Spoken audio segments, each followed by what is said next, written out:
temenin aku panen di kebun miniku yuk guys. Ini pertama-tama aku petik si buah kere dulu.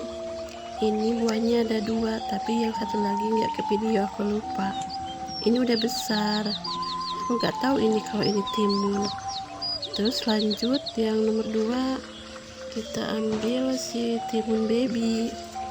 Ini adalah timun baby ya guys, tapi aku juga nggak tahu ini timun baby atau timun lalap, tapi intinya antara 2 itulah pokoknya. Setelah beberapa kali panen, aku baru tahu ini jenis-jenisnya apa saja. Dan ini yang nomor 3 kalau nggak salah namanya si timun lalap, tapi dimaklum aja ya guys kalau ketuker, soalnya aku juga nggak tahu ini timun lalap atau timun baby. Kita lanjut yang keempat, kita ambil si timun hijau. Ini si timun Jepang primadona di kebun ini.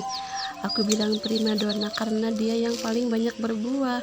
Udah gitu buahnya panjang-panjang lagi, banyak lebat.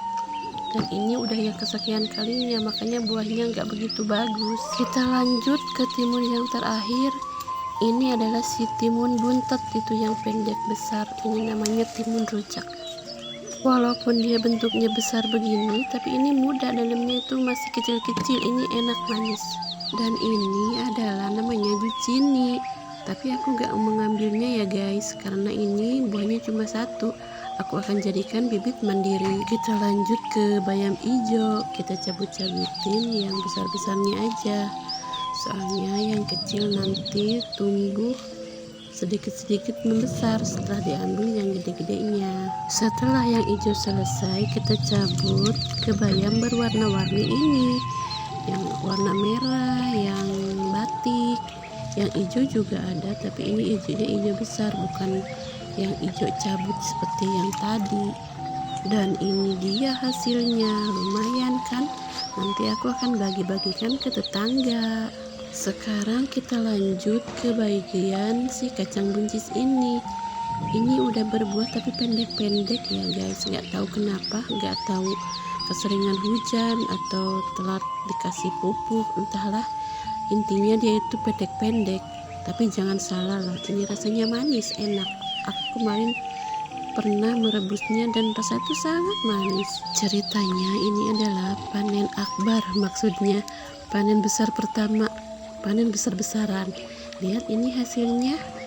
Aku ambil beberapa sayuran, termasuk si bayam ini aku ambil lagi karena nanti aku akan membagikannya kepada tetangga. Ini baru pertama kali panen besar.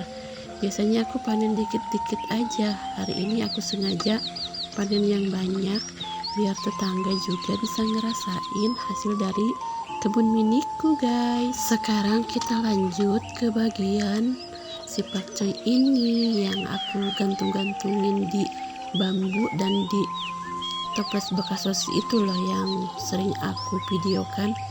Ini aku ambilnya mungkin gak semua, aku akan sisain yang kecil-kecilnya saja. Aku akan ambil yang besar-besarnya dan nanti aku akan bagi-bagikan ke tetangga.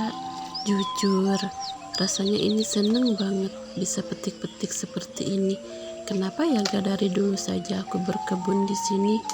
Tapi ya mungkin dulunya aku sangat pemalas ya guys. Dan ini mungkin akan ada orang bilang ini bukan konten. Ya ini emang bukan konten. Ini hanya hobi berkebun dan aku videokan dan aku up di media sosial. Terlepas itu termasuk konten atau video, gak apa-apa ya guys. Intinya aku mau berbagi pengalamanku berkebun akhir-akhir ini di belakang rumah. Lihat ini hasilnya. Kalau aku gak berkebun kan gak akan bisa menghasilkan seperti ini gitu. Setidaknya videonya dapat, pengalamannya dapat, juga sayurannya dapat. Dan ini aku petik di bagian sini adalah ada sawi manis Hongkong. Ini lumayan juga pertumbuhannya dibanding ini yang sebelah sini, si sawi pagoda ini. Apalagi yang kale itu sangat sekali lambat, dan sawi manis ini yang paling cepat pertumbuhannya. Dan walaupun dia paling sedikit yang aku tanam di sini, gak apa-apalah, aku ambil saja karena emang ini udah waktunya dipetik. Lihat guys, ini sangat mantap sekali kan, dan aku belum pernah merasakan ini gimana rasanya. Nanti aku akan merebusnya saja dan aku akan cocol ke sambal. Lihat guys, ini hasil panenku, lumayan banyak bukan? Coba lihat, ini tuh Masya Allah, baru pertama kali aku panen sebanyak ini. Oke lah guys, sampai di sini dulu ya. Sampai jumpa lagi. Bye bye.